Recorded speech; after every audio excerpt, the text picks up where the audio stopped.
Alright, so I recently changed my motor mounts. This is my O2 C4 Cabriolet, and as you can see right there, I broke the oil filler tube as I was putting the air boxes back in after completing the job. So today I'm gonna start the process of taking everything apart so that I can replace the oil filler tube once it arrives, which should be this afternoon or tomorrow. And my understanding is I need to take out the alternator, which looks like it might be a little bit of a pain in the butt, and obviously the air box, possibly the mass airflow sensor, and a couple other little hoses and things once we get inside there. This piece here, as you can see, it was recommended me to buy one because I was guaranteed to break it, and it was recommended by two people and they were correct. I did snap that off.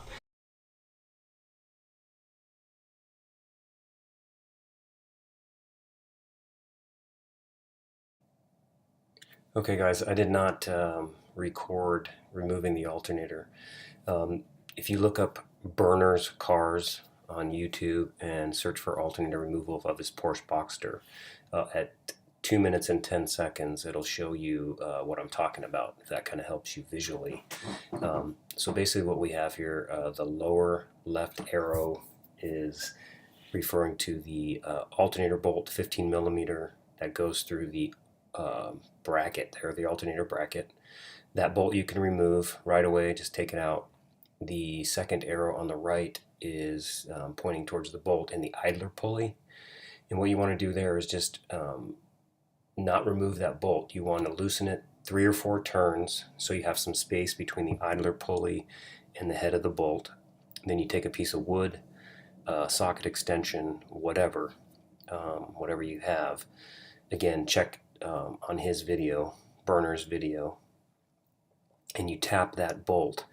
Tap the piece of wood, which taps against the bolt or the metal, whatever, and you are trying to push the bushing that's in the rear ear of the alternator back out just a little bit to give you some clearance. That bushing, when you screw this bolt in, pulls against the bracket and tightens down. So you're trying to push that off of there. And if your car is like mine, 111,000 miles, 15 years in there, it is a serious pain in the butt to move. I mean, I hit this thing for hours. Anyway, use liquid wrench. Forget about the WD-40, I use that first, but go get some liquid wrench, put it on there and let it sit. I highly recommend that. And keep knocking it, it'll finally set free. The only way to get that alternator out is to rotate it clockwise, and those ears are going to need to drop down so that you can get that rear bolt hole up and over that rear, that lower bolt bracket of the alternator. Hopefully that will help. And check out the next picture, and it's a picture of the bushing I'm talking about. Okay, so this is the bushing I'm talking about. You can see how rusty it is. So put the liquid wrench around that whole thing and help loosen that up when you're banging on it. Once, after a while, you're going to have to basically just unscrew the bolt completely, pull that idler pulley and the long bolt out, and see if the alternator will move. You can wiggle it around, jerk it side to side to try to get it to go. It's literally going to take a while if you have as many miles as I have. If it doesn't come free, stick the bolt back in, back it out 3 or 4 turns, and keep hitting it until it moves. Okay guys, so here you can see the alternator out, and just how very little of that bushing had to be pushed back to get that alternator to come free. It was a real pain, but stick with it and use that liquid wrench or whatever your favorite loosening agent is, and it'll eventually come out. So here you can see that the lower bolt's out, and the bolt on the right is also out, and that the alternator is moving freely. Again, you got to rotate it clockwise and kind of manipulate it up and over that bracket in the rear.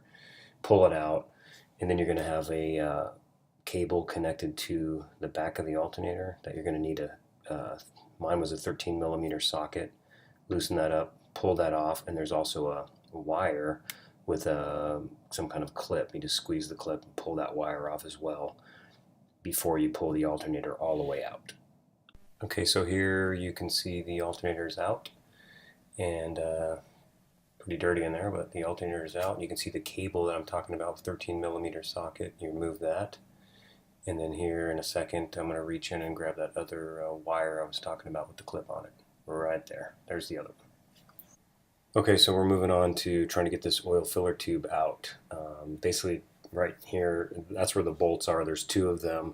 One of them's fairly easy to get to. The front, I guess left front, whatever.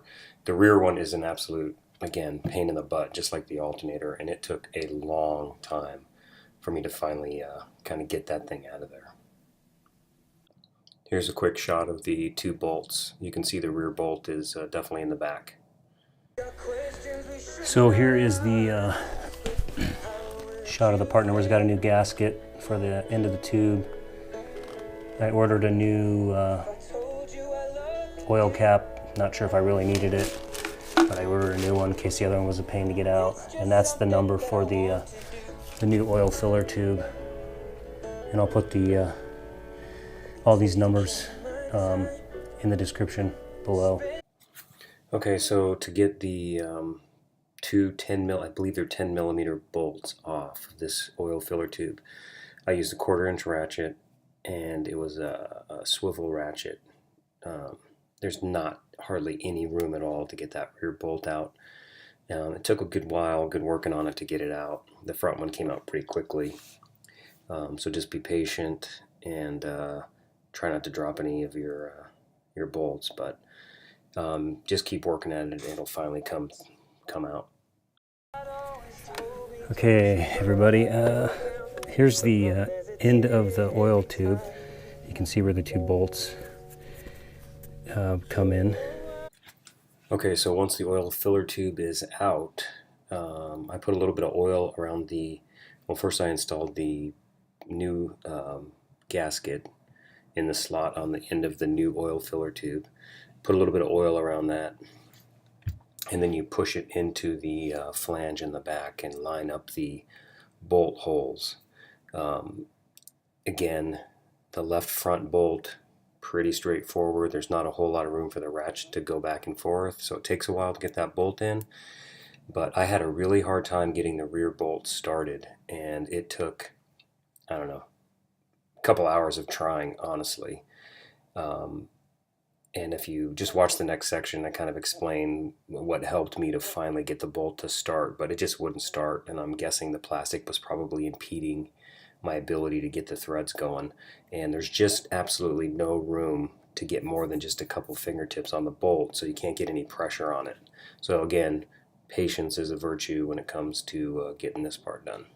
Okay, so kind of what I found is you can see the way that this sits.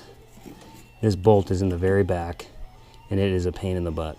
So number one, what I did is I drilled this hole out on the new one a little bit bigger, and then when you put this in, it kind of sits down in a sleeve.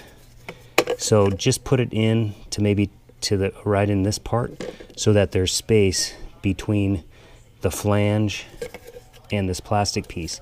That way when your bolt goes through, it can move around.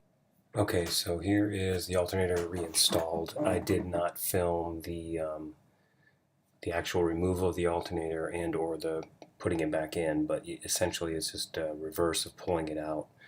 You want to reconnect the cable with a 13 millimeter socket, tighten that up, and then put the wire with the clip back on it, and then just be very patient and careful putting the alternator back into its spot. Put your idler pulley in there and tighten that up. 34 foot-pounds, I believe. Please double check that, but 34 foot-pounds on both those bolts.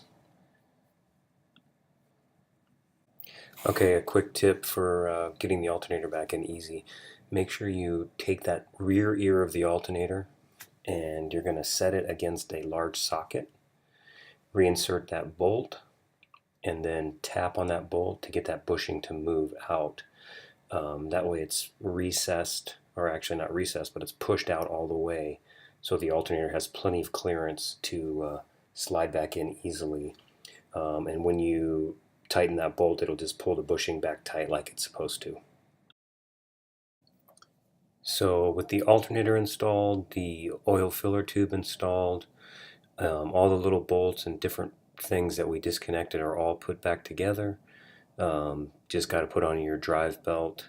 Just don't make the mistake I did. I didn't realize if you pull a drive belt off, if you're going to reuse it, you need to mark the direction it was going so that you can put it on the same direction as it came off. I'm guessing just because it wears in a certain direction, that's what they recommend. Once you get the belt back on, just go ahead and put the air box in, reconnect the clamp on the throttle body. For some reason I kept calling it MAF during the video, I apologize. And then reconnect the MAF sensor clip into the right side there, and you should be good to go. Best of luck. If you have any questions or comments, just let me know. I apologize for a lot of the voiceover because the audio didn't work with the new microphone that I got on every section of the video that I recorded, so I just kind of did my best to piece it together.